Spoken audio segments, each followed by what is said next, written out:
Dieu s'est donné, mon Dieu s'est donné. je ne peux Imaginer combien ça coûterait. À la croix, il a pris ma place. mon Dieu s'est donné. il a pris ma place, Il a pris ma place. Il a pris ma place. oh Jésus a pris ma place, Il a pris ma place. oh oui, Il a pris ma place. Je bénis le Seigneur pour le privilège qui m'a été donné de partager avec vous sa parole. Nous allons d'abord prier davantage afin que le Saint-Esprit lui-même parle à son peuple. Amen. Nous prions.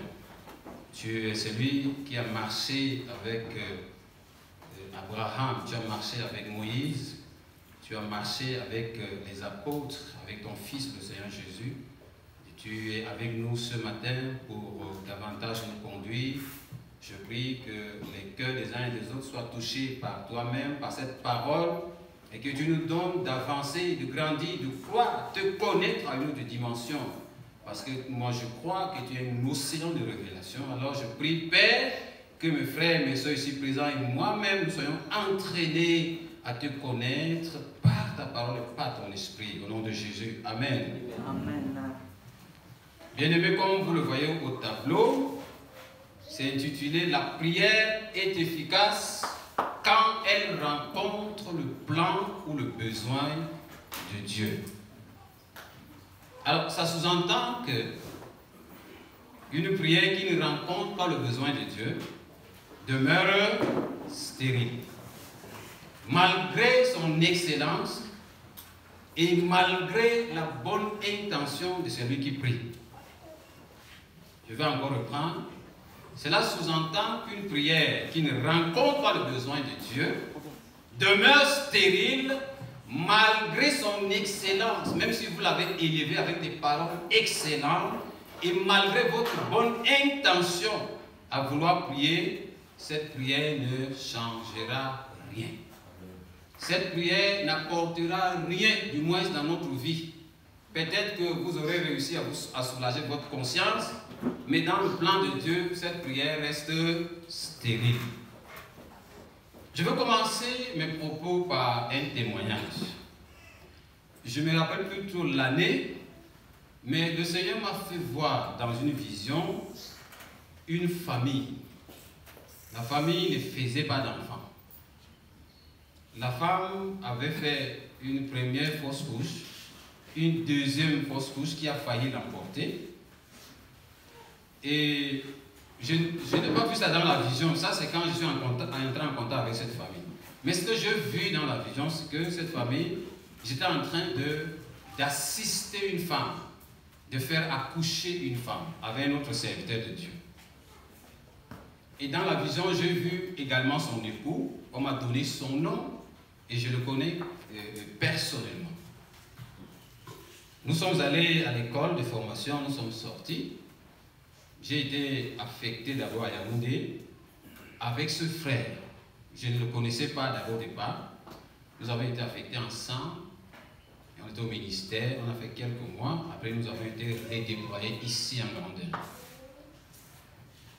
Un jour, je me retrouve avec lui, on a commencé à se côtoyer. Comme le Seigneur, lui, il sait faire ces choses, il avait déjà commencé à placer quelque chose qui devait nous permettre d'être ensemble. Un jour, il me raconte que son épouse elle a fait 2 expériences de fausse couche. La première fois qu'il me raconte ça, ça n'a pas attiré mon attention. Et une autre fois, je pars lui rendre visite, lui n'étant pas à la maison, il était en ville, c'est son épouse qui était là. Elle a insisté que j'attende son époux. Pendant que j'étais là assis, attendant son époux, elle a ouvert sa bouche. Elle a commencé à me raconter comment elle a fait une première fausse couche, elle a fait une deuxième fausse couche, et cette deuxième fausse couche a failli l'emporter. Et subitement, je sens une colère qui monte dans mon cœur. J'ai dit que le Dieu que je sers, ou le Dieu que je connais, ne peut pas donner un enfant et par après il vient le retirer. Voilà ce que moi je lui ai dit. Je lui ai proposé, si elle était d'accord, ou bien avec son mari, s'ils étaient d'accord, compris. Et c'est comme ça que son mari rentre, il me dit qu'il n'y a pas de problème, on va prier. Je vais mobiliser quelques frères, nous allons prier dans ma chambre, là-bas, à l'époque je n'avais pas encore de salaire. J'étais dans une petite chambre comme ça, ils sont venus avec les frères. On a juste élevé une prière, juste demandant au Seigneur de nous éclairer par rapport à cette situation. Et puis on s'est séparés. Je vous assure, la même nuit, l'un d'entre nous que j'ai invité pour prier, le Seigneur lui révèle qu'en fait, voilà le mobile, ou voilà la cause, la raison pour laquelle cette femme ne fait plus d'enfants. Et on a prié, et je crois que le même mois, elle est tombée enceinte. Et aujourd'hui, elle a 5 enfants. Je prends cette mois, je le place à l'entrée du message. Pourquoi? Parce que tout à l'heure, j'ai dit qu'une prière qui ne rencontre pas le besoin de Dieu demeure stérile. Dieu voulait visiter cette famille. Dieu voulait envoyer ses serviteurs dans le monde à travers cette famille. Et il se trouve que l'ennemi s'est levé pour des raisons inconnues, que moi je n'ai pas connues. Le Seigneur ne m'a pas montré les raisons pour lesquelles il a bloqué, l'ennemi a bloqué ses enfants. Il ne m'a pas dit. C'est pour ça que je dis que pour des raisons inconnues, l'ennemi s'est acharné contre cette famille. Mais le besoin de Dieu, c'était que cette famille accouche. Alors, on n'a pas fait des prières extraordinaires, bien aimé. Même pas des prières jusqu'à ce que la sueur coule. Non, non, non. Nous avons prié étant assis et de manière religieuse. Quand je dis religieuse, c'est-à-dire il n'y a pas une autre forme de protocole. Je ne dis pas que la prière, il ne faut pas, pour ceux qui veulent prier en dansant, danser, il n'y a pas de problème. Mais je dis que la prière, elle est efficace lorsqu'elle rencontre le plan de Dieu sur son chemin. Si le plan de Dieu n'est pas dans ce que vous demandez, même si vous priez avec des paroles excellentes, je suis en train de dire que j'ai peur que cette prière demeure stérile. Alors, la Bible nous dit que Dieu a travaillé pendant 6 jours pour créer. Et il travaille encore aujourd'hui dans les vies, c'est-à-dire dans vos vies, dans ma vie, dans les nations, dans les familles. Dieu continue à travailler. Et c'est pour cela que Jésus va répondre un jour aux Juifs qui sont venus lui dire que pourquoi est-ce que tu as guéri cet homme, sachant que c'était le sabbat? Jésus leur dit, mon Père est à l'œuvre jusqu'à présent, moi aussi je suis à l'œuvre.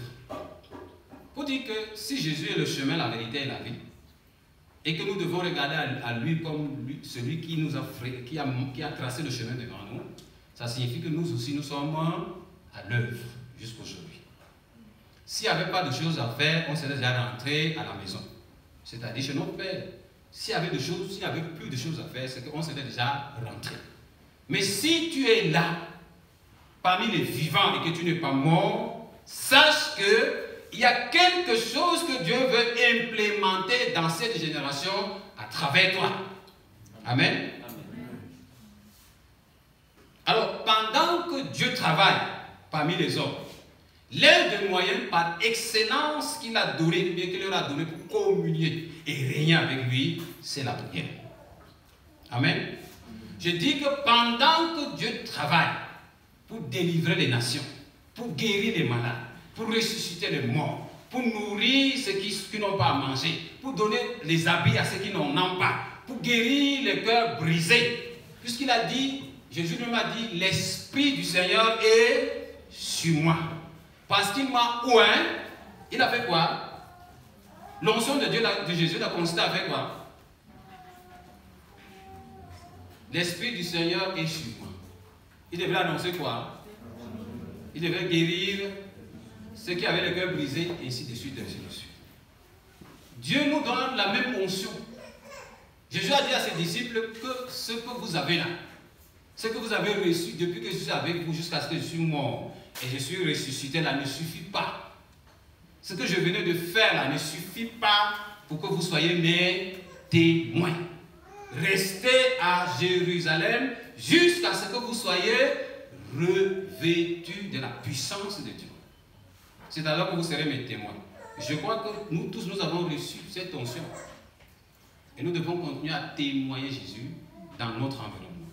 Alors, nous sommes en train de dire que pour être un véritable témoin de Jésus, pour régner avec Dieu, pour manifester son règne ici-bas, l'un des moyens que Dieu te donne pour le faire, c'est la prière. Jésus lui-même s'en est servi. Jésus lui-même a prié. Lorsqu'il fallait choisir des disciples, il a prié. Pour multiplier le pain, n'est-ce pas, il a rendu grâce à Dieu. Pour ressusciter, par exemple, Lazare, n'est-ce pas, il a prié. À la veille de sa crucifixion, Jésus-Christ a prié. Bien, Jésus a prié. Jusqu'à ce que la Bible nous dit que même la sueur de son corps, c'était comme des grumeaux de sang. Il a demandé à Dieu s'il pouvait éloigner de lui cette coupe.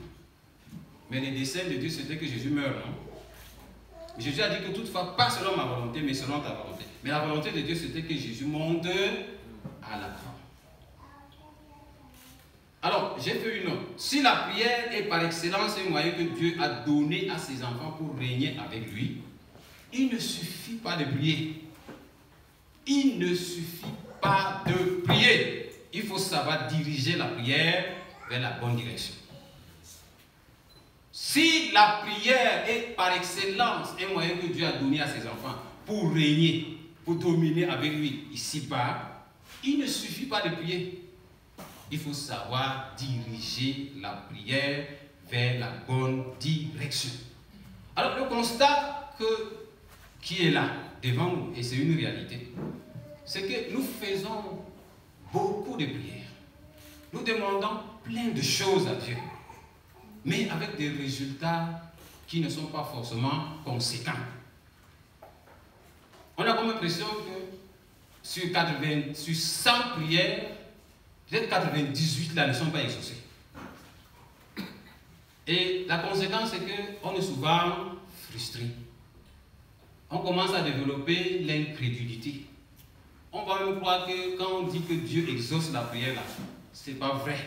Comment est-ce que moi j'ai prié?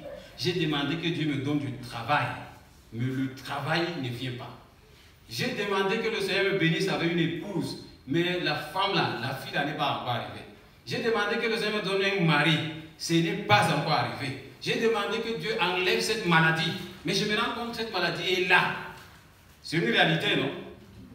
C'est-à-dire nos situations semblent ne pas changer, en dépit des prières que nous élevons à Dieu, et malgré notre bonne volonté à avancer avec le Seigneur. Est-ce que Dieu a-t-il changé? Je ne crois pas. Je ne crois pas. J'ai compris avec Dieu, avec ma modeste expérience, j'ai compris que nous transportons beaucoup de choses à Dieu. Nous lui demandons de les bénir. Nous venons déjà avec nos planifications préétablies, demandant à l'Éternel de nous accompagner. On ne donne pas le soin à Dieu, puisque Dieu lui-même dit que ses voies ne sont pas nos voies. Si tu crois que Dieu te donne un mari aujourd'hui, tu seras heureuse. Bien aimé, ça c'est légitime. Mais est-ce que tu as sondé Dieu? Tu as sondé Dieu. Est-ce que Dieu est... D'ailleurs, Dieu n'est pas contre ton mariage, d'ailleurs. Mais Dieu fait les choses suivant un planning. Dieu fait les choses suivant un chronogramme. Dieu prend le soin de bâtir ses serviteurs, ses servants, avant de les relâcher dans son œuvre. Il ne peut pas prendre quelqu'un d'immature. Il va lui confier une charge. Bien aimé, tu vas détruire les gens. Quelqu'un a dit que l'onction, sans la connaissance, c'est la sorcellerie. C'est ça, non? L'onction, sans la connaissance, c'est la sorcellerie. Alors, je suis allé dans la Bible pour m'intéresser à quelques passages bibliques qui vont nous permettre de comprendre pourquoi est-ce que j'ai dit qu'une prière qui ne rencontre pas le plan de Dieu n'a pas d'impact. À partir de l'exemple d'Élie, le Tishbit, puisqu'il y a beaucoup d'églises dans la Bible et des Daniel, nous voulons dire que la prière qui ne rencontre pas le besoin de Dieu demeure stérile, comme je l'ai écrit en début de mes propos. Alors nous voulons tout simplement encourager l'Église à creuser avec Dieu, à grandir avec Dieu, à marcher sur ce que Dieu lui-même veut faire. Nous avons intérêt, nous gagnons à découvrir les plans, les desseins, les besoins de Dieu. Dieu a des besoins pour toi, au plan personnel, il a des besoins dans ta famille, il a des besoins dans ta communauté, dans ta nation, dans ton lieu de travail, dans ce que tu portes comme ministère. Il y a un dessein de Dieu. Derrière chaque vie, il y a un dessein de Dieu. Si nous ne le découvrons pas, bien-aimés, nous allons demeurer des hommes et des femmes ordinaires. Dieu nous aime bien sûr, mais nous allons demeurer des hommes et des femmes ordinaires.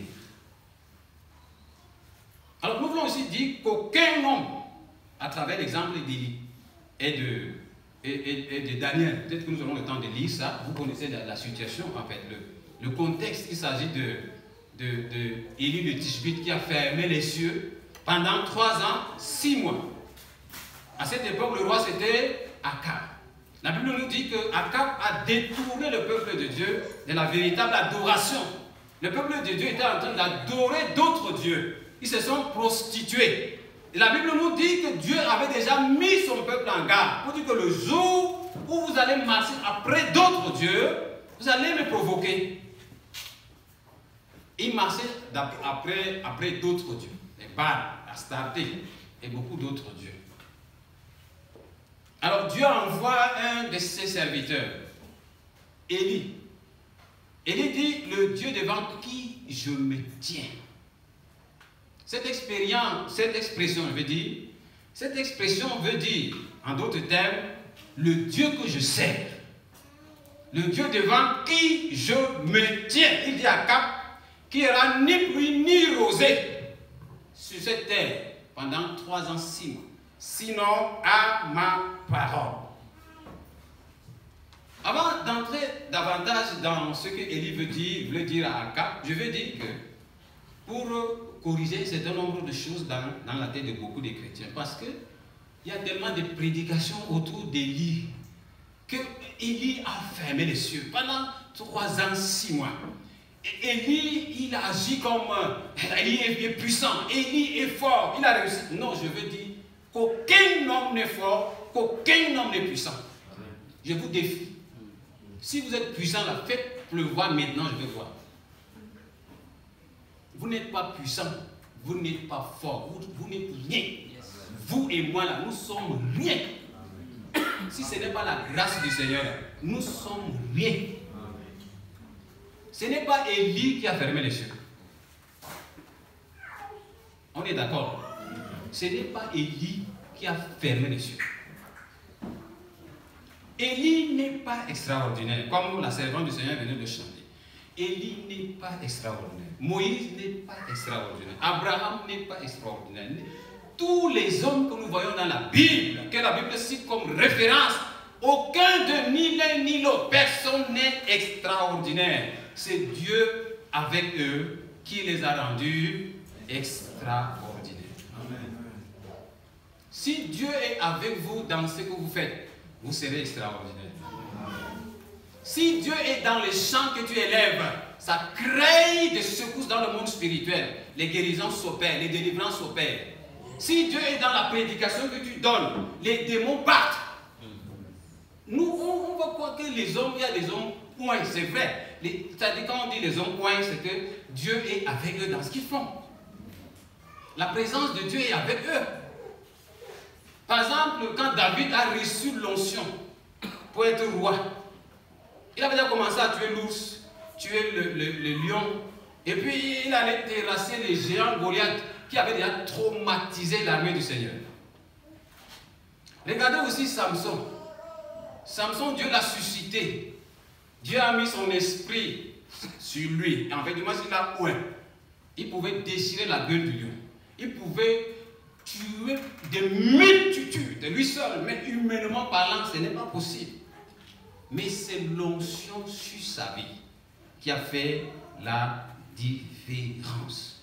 Amen. Alors, nous sommes en train de dire qu'en réalité, nous sommes bien. Je vais m'appuyer sur 2 Corinthiens 3, verset 5.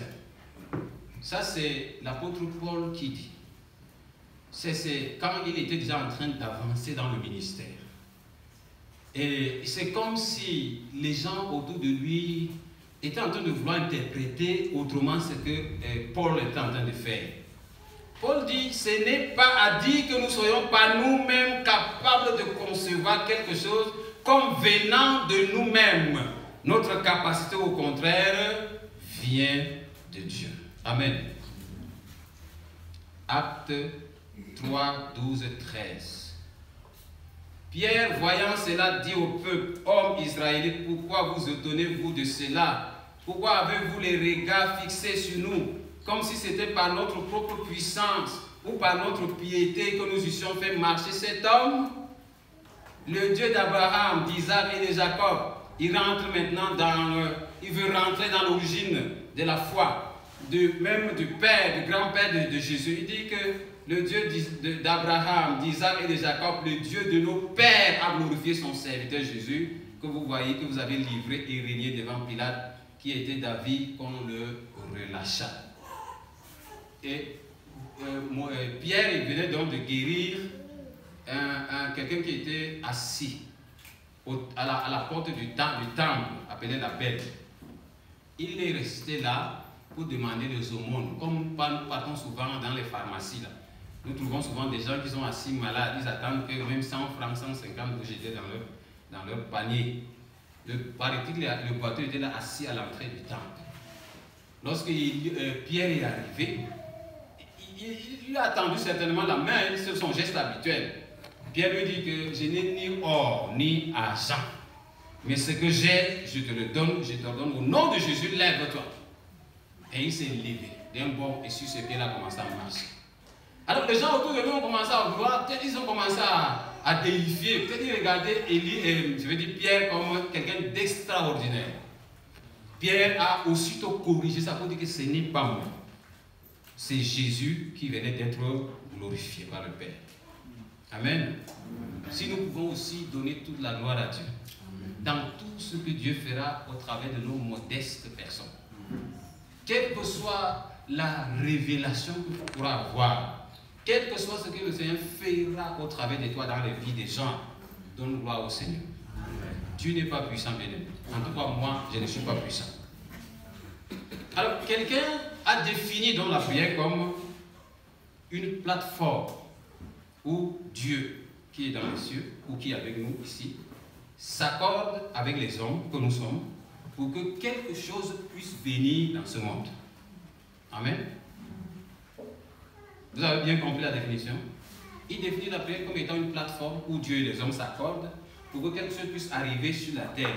Mais cependant, moi je vais dire que ta prière ne change rien dans le plan de Dieu. Ça bouscule un peu. Ta prière ne change rien dans le plan de Dieu. Ta prière ne change rien dans le plan de Dieu. Avant que tu ne naisses là, Dieu avait déjà fini de travailler. Toi, tu crées quoi? Tu penses que, quand je dis que ta prière ne change rien dans le plan de Dieu là, tu penses que tu peux changer quoi dans le plan de Dieu? Tu peux augmenter la taille de mon oreille? Non.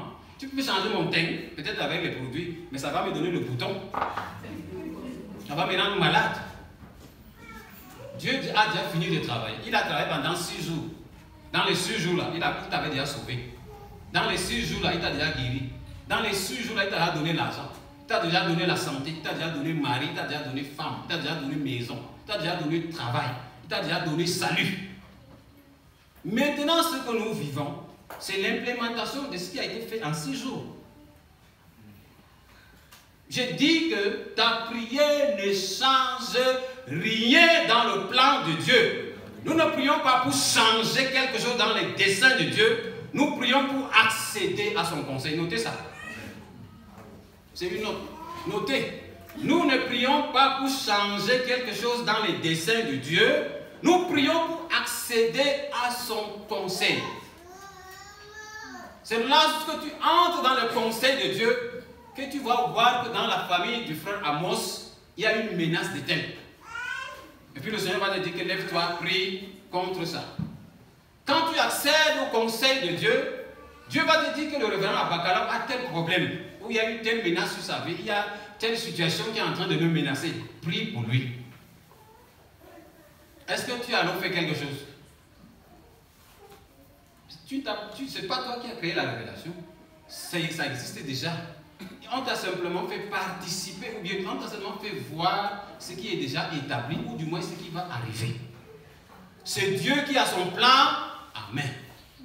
Nous ne sommes que des acteurs, un peu comme un film, un scénario qui a été déjà écrit. Dieu cherche juste des acteurs qui vont entrer pour chacun jouant son rôle. Tout simplement. Quand on comprend comme ça, on ne peut même pas se taper la poitrine pour dire que non, c'est grâce à moi que telle chose est arrivée. Non. Quand tu tapes encore la poitrine, sache que tu n'as pas encore compris ce que Dieu est, ce que toi-même tu es. Comme Dieu est amour, il va encore te laisser. Il va te laisser, tu vas apprendre. Le jour où tu ne veux pas apprendre, un jour il va seulement t'enlever pour te dire viens, rentre à la maison. Alors, ce que nous appelons plan de Dieu, je l'ai déjà expliqué. Pour moi, ce n'est rien d'autre que ce que Dieu a commencé depuis la création, jusqu'au jour où Jésus va venir nous prendre pour rentrer à la maison. Il y a un calendrier qui doit être implémenté chaque jour. Et Dieu veut que chacun, que nous tous, que nous rentrions dans ce calendrier. Chacun de nous a un rôle à jouer, bien aimé. Arrêtez de croire que c'est les pasteurs qui doivent prier. Arrêtez de croire que c'est les pasteurs qui doivent vous rendre visite. Arrêtez de croire que c'est les pasteurs qui doivent vous prêcher. Tu es une femme, tu es au travail. Tes collaborateurs ont besoin de Christ. Ce n'est pas le pasteur qui viendra prêcher dans ton lieu de travail. Tu es une femme au foyer. Le Seigneur te dit que tu dois instruire l'enfant selon la voie qu'il doit suivre. Ce n'est pas le rôle du pasteur. Tu es cultivateur. Tu as un voisin. Est-ce que c'est moi le pasteur qui dois venir tenir là-haut pour dire à ton voisin que ton vie à Jésus? Tu es une femme au foyer ou bien une femme ménagère. Chacun de nous a un rôle à jouer. Ne jouez pas votre rôle. Ne jouez pas. Bien aimé, ne jouez pas vos rôles. Ne jouez pas. Vous allez rendre compte à Dieu. Ne jouez pas. Restez tranquille. Dormez. Buvez. Allez où vous voulez. Mais un jour où Dieu, quand la trompette va sonner, quand les élus vont se lever pour entrer dans la félicité éternelle, tu auras les larmes. Mais ce jour-là, il n'y a plus de décision à prendre. La décision à prendre, c'est maintenant. Hier, pendant qu'on priait, on préparait le culte, le Seigneur nous a dit qu'il y a beaucoup de gens ici qui sont désorientés. Il y a beaucoup de gens qui sont ici parmi nous. Ils ne sont pas présents. Ils n'ont pas de communion avec Dieu. Ils n'ont pas de relation avec Dieu. Ils sont là présents juste là. Peut-être par routine ou parce que quelqu'un les a invités. Mais sinon, avec Jésus là, il n'y a pas de relation. Bien aimé, tu attends quoi pour faire la paix avec Dieu? Ne te comporte pas comme ceux-là au temps de Noé, où on a ouvert l'âge. Tous les animaux passaient devant les hommes. Les hommes voyaient comment les animaux entraient dans l'âge. Mais les gens étaient occupés ailleurs. Jusqu'à ce que Dieu ferme l'âge. C'est exactement comme ça. Jésus nous a dit que ça va se comporter, ça va se passer comme ça quand lui va revenir là. Faites la paix avec Dieu pendant qu'il fait un beau jour. Amen. Amen. Faites la paix. Alors, comme à partir de, je t'ai entendu qu'à partir de la prière d'Élie et la prière de Daniel, j'ai compris deux choses principales que je vais partager avec nous, qui vont nous permettre de prier dans une attitude qui puisse nous permettre de rencontrer les saints de Dieu. J'étais en train de dire que ce Dieu, ce n'est pas Élie qui a fermé les cieux, n'est-ce pas? C'est Dieu qui les a fermés. Parce que son peuple a désobéi. C'était un jugement qui est en cours. Dieu avait simplement besoin d'un homme parmi les hommes, comme nous sommes ici là. Si Dieu veut nous parler là, il ne va pas faire tonnerre sur la toiture, ça va effrayer certaines personnes. Il peut le faire. Il est souverain, il peut le faire. Mais très souvent, il va prendre un code connu de nous tous. Un code qui ne va pas nous traumatiser. C'est pour ça qu'il parle à travers ses serviteurs, ses servantes. Alors Dieu voulait fermer les cieux. Il envoie donc quelqu'un pour annoncer ça aux enfants d'Israël. Il a trouvé que c'est la personne qui était indiquée, c'est Élie. il a mis sa parole dans la bouche d'Élie, il dit qu'il n'y aura ni pluie ni rosée. Sinon à ma parole. Puisque la parole ne vient pas d'Élie. Juste Élie s'est approprié pour aller l'annoncer, sinon ça vient de Dieu. C'est Dieu qui a fermé les cieux. Donc est-ce que Élie est puissant? Non. Élie n'est pas puissant. C'est Dieu qui est puissant. Alors si tu pries et que ta prière est conforme au dessein de Dieu, bien-aimé, ça va créer impact, comme au temps d'Élie. Alors le défi, c'est quoi maintenant? Et un autre homme a aussi prié, c'est Daniel. Même avant d'arriver sur Élie, Daniel, je vais dire, avant d'arriver sur Daniel, Élie, quand il finit de fermer les cieux, la preuve qu'il n'est pas puissant, c'est que lui-même était aussi en difficulté. Quand il n'y avait même pas de pluie là, il n'y avait plus l'eau. Il allait au torrent de Kérit pour boire de l'eau là-bas. Après, ça c'est fini. Même le corbeau ne venait plus donner à manger. Mais s'il est puissant là, il crée l'eau, non? Il n'a pas créé. Jusqu'à ce que Dieu lui dit que c'est une veuve qui va te nourrir. Vous voyez comment Dieu lui-même en même temps, il veut traiter Élie en même temps. Pour dire que même comme il y a l'onction sur ta tête là, comprends que tu es un homme. Tu ne peux pas faire autrement que ce que moi Dieu je veux. Amen. Il envoie vers une veuve. Et il dit que j'ai instruit une veuve, elle va te nourrir. Il arrive, il se rend compte même que la veuve n'est même pas au courant de lui. Mais sauf que Dieu avait déjà préparé le cœur de la veuve. Après 3 ans, 6 mois, Dieu dit qu'ok, maintenant il y aura confrontation entre les Baals et moi l'Éternel. Il y a confrontation. Et après ça, je vais ouvrir les cieux. Il y a eu confrontation. Nous voyons comment le Dieu d'Israël s'est manifesté. Et puis la pluie est tombée. C'est même Dieu qui dit à Élie que c'est le vent, ça va descendre. Élie a prié en réponse à une provision qui était déjà disponible. Vous ne pouvez pas prier, bien-aimé. Depuis que vous priez et que vos prières n'ont pas de fruits là, revoyez. Est-ce que vous êtes véritablement en phase avant le vent, je veux dire avec le vent divin qui est en train de souffler? Est-ce que vous êtes en phase? Si vous n'êtes pas en phase, vous allez prier pendant 1000 ans. Ça ne viendra pas. Amen. Il y a aussi un autre cas, c'est celui de Daniel. Daniel, il était en déportation. Nous connaissons son histoire. Il a prié. Lui-même est allé dans les Écritures. Et il s'est rendu compte qu'ils sont allés en déportation. C'était suite à la désobéissance des enfants d'Israël. Regardez dans sa prière, quand il prie pour s'identifier à son peuple, il rappelle à Dieu ce pourquoi son peuple est en déportation.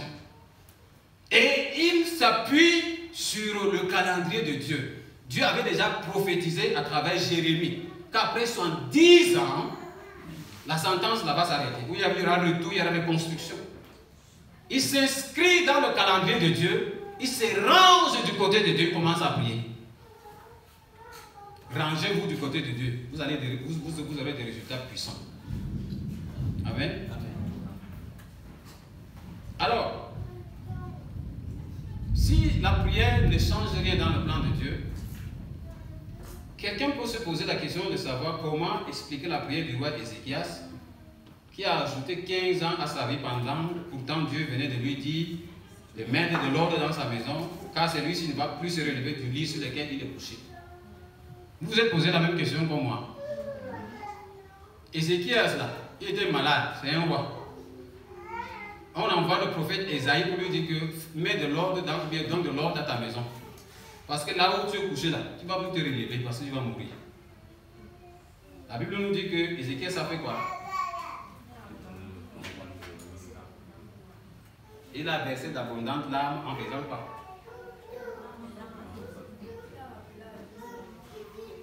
Il a prié, non? En rappelant à Dieu un certain nombre de choses. Et qu'est-ce qui a fait que Dieu ajoute 15 ans à sa vie? Il n'avait pas d'enfant. Le pasteur dit qu'il n'avait pas d'enfant. Qui d'autre? Il fallait une succession. Voilà, ce n'est pas la prière d'Ézéchias là. C'est que la prière d'Ézéchias est aller rencontrer les desseins de Dieu. Parce que Ézéchias, il est descendant de David. Et la promesse avait été faite à David que si tes enfants, après toi, marchent d'après ma parole, si s'attachent à moi l'Éternel, il y aura toujours quelqu'un sur le trône. On est d'accord? Je suis venu, je dis. Il y aura toujours quelqu'un qui sera assis sur le trône. Mais il se trouve que Ézéchias, pendant qu'il était en train d'agoniser pour mourir, là, il n'avait pas d'enfant. Et la Bible dit de lui qu'il a marché. Ézéchias a fait ce qui est droit aux yeux de Dieu. Il s'est attaché au Seigneur. Il a même détruit le serpent d'airain que Moïse avait fait dans le désert. Donc il a fait ce qui est droit aux yeux de Dieu. Mais sauf que Ézéchias n'avait pas d'enfant. C'est contraire à la prophétie qui était placée, qu'on avait placée sur David. Lui faisant partie de la descendance de David, c'est normal qu'en priant à Dieu, demandant à Dieu, Seigneur, ce n'est pas le moment, que Dieu exauce parce que c'est conforme à sa volonté. Amen. Je crois qu'on a compris ce que je viens d'expliquer. Ézéchias, sa prière a été exaucée justement parce que les desseins de Dieu, ce qui est que Ézéchias laisse un enfant. Alors que pendant qu'il est en train de mourir, il n'avait pas d'enfant. Il devrait faire comment? Je dis que j'ajoute 15 ans suffisamment, c'est suffisant pour que tu aies d'enfants qui te remplacent. Et quand l'enfant monte au trône, quand Ézéchias meurt, l'enfant avait pratiquement 7 ans. Voilà. Vous voyez que Dieu là, il ne fait rien dans le vide. Si vous voulez être des hommes et des femmes d'impact, bien aimés, dans vos générations là, creusez, allez chez Dieu, accédez à son conseil. Ce que j'appelle conseil, c'est ce qu'il veut faire, ce qu'il y a dans sa pensée, ce qu'il veut réaliser dans ta vie, dans ta famille, dans ta génération, dans ton pays. Amen. Amen, amen, amen. Pour finir, j'ai relevé quelques leçons pour dire que les hommes et les femmes qui impactent leur génération sont seulement ceux qui parviennent à localiser la direction du vent divin. Yes. Notez, les hommes et les femmes qui impactent leur génération sont seulement ceux qui parviennent à localiser la direction du vent divin. Il y a le vent de Dieu qui souffle, ça amène. Ça amène. Si tu localises la direction et tu te mets en phase avec la direction du vent, c'est fini. Ça fait de toi quelqu'un aux yeux des hommes extraordinaires, mais sauf que lui ne voit pas que tu es extraordinaire. Tu as simplement fait ce qui t'a été demandé de te faire. Deuxième leçon, celui qui opère avec le conseil des hommes sera toujours ordinaire. Celui qui opère avec le conseil des hommes sera toujours ordinaire. L'impact que Dieu attend de nous ne vient pas de nous. Cet impact émane de lui-même, d'où l'intérêt de coopérer avec lui. Amen. Amen. Quelques moyens pour pouvoir accéder au conseil de Dieu. Je prends l'école d'Élie. J'ai écrit ça comme ça, l'école d'Élie. J'ai commencé même par cette expression, le Dieu devant qui je me tiens. Élie était serviteur, il servait Dieu. Tu ne peux pas servir Dieu et ce Dieu ne te parle pas. C'est pas possible. Vous avez compris ce que je viens de dire? Vous ne pouvez pas servir Dieu. Dieu ne peut pas vous confier une tâche. Vous vous mettez à le servir conformément à ce qu'il a placé en vous comme fardeau. Et puis Dieu se tait, il ne vous parle pas. Ce n'est pas possible. Il va vous parler à chaque étape où il juge que c'est nécessaire qu'il te parle, il va te parler. Alors si tu sers Dieu et que Dieu ne te parle pas, il y a quelque chose qui cloche. Soit tes oreilles sont bouchées, soit tu es distrait, soit tu es ailleurs, soit tu es occupé par autre chose que ce que Dieu te demande de faire. Sinon, quelqu'un qui sert Dieu recevra toujours de Dieu des directives. Amen. L'Académie de Daniel. Daniel est allé dans les Écritures. Vous qui ne voulez pas étudier les Écritures, là, les voix de Dieu là sont dans sa parole. Rentrez dans la parole. Fouillez. Dieu va vous révéler ce qu'il veut faire. Peut-être même votre don. Il y en a peut-être qui ne connaissent même pas encore ce que Dieu a placé en eux comme don. Moi, j'ai vu le mien à travers les Écritures. Daniel est allé dans les Écritures, il les a sondés, il a cherché, il s'est rendu compte que son peuple, le temps était déjà révolu. Mais quel est le temps que Dieu a pour ton pays? Mais tu ne sais pas. Même pour ta famille, tu ne connais pas. Même pour toi personnellement, tu ne connais pas. Mais c'est bien dommage. Jean 15, verset 17. Si vous demeurez en moi et que mes paroles demeurent en vous, demandez ce que vous voudrez et cela vous sera accordé. Il ne faut pas mal comprendre ce verset. Il ne vous demande pas de... Dieu n'est pas en train de dire que vous demandez tout ce que vous voulez. Il a dit si vous demeurez en moi, il y a d'abord une condition, et que mes paroles demeurent en vous. En réalité, quand Dieu dit ça, pourquoi? Parce que sa parole révèle sa volonté. Plus tu es rempli de la parole, plus tu penses comme Dieu pense. Amen. Plus tu es chargé de sa parole, plus tu réfléchis comme Dieu. Amen. Tu ne peux qu'élever des sujets conformes à sa parole. Et c'est pour ça qu'il exauce. Amen. Amen. Amen. Alors, bien aimés, nous sommes encouragés à nous attacher à Dieu, à creuser avec lui, à accéder à son conseil. C'est alors que nous allons faire créer des impacts autour de nous. C'est alors que nous serons efficaces dans notre génération. C'est tout ce que Dieu attend de nous. Dieu ne sait pas notre argent qu'il attend, c'est notre cœur qu'il attend. Amen. Amen. Que le Seigneur vous bénisse. Amen. Que le Seigneur vous fortifie.